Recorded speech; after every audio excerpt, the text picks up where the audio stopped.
அருப்புக்கோட்டையில் பக்தர் சிவராம கணேஷ் வந்து இந்த இடத்த கொடுத்தாரு. இடத்த கொடுத்து காலி இடமா இருந்ததுலேருந்து நாங்கள் நாமும் சொல்லிகிட்டு இருக்கோம். காலையில் அவங்க சொன்னதை பணத்துக்கெலாம் நாங்கள் என்ன செய்கிறது கெட்டதுக்கு நினச்சிக்கிட்டு இருக்கும்போது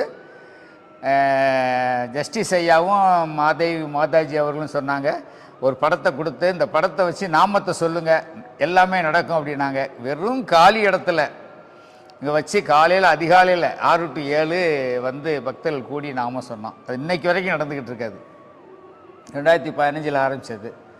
அதனுடைய பலன்தான், பகவான் நாமத்தோட பலன்தான் எங்களுக்கு ஒரு பெரிய ஒரு அற்புதமான ஒரு இந்த ஆலயத்தை எங்களுக்கு கொடுத்துருக்காரு. அதில் பணி செய்யக்கூடிய பாக்கியத்தையும் கொடுத்துருக்காரு. எல்லா பக்தர்களும் இங்கே பணி செய்கிறாங்க. அவங்க ஜஸ்டிஸ் ஐயா சொன்னார், Aruppukottai is the second Tiruvannamalai ashram, நான் என் மனப்பூர்வமாக சொல்கிறேன் அப்படின்னு சொன்னார். அதே மாதிரி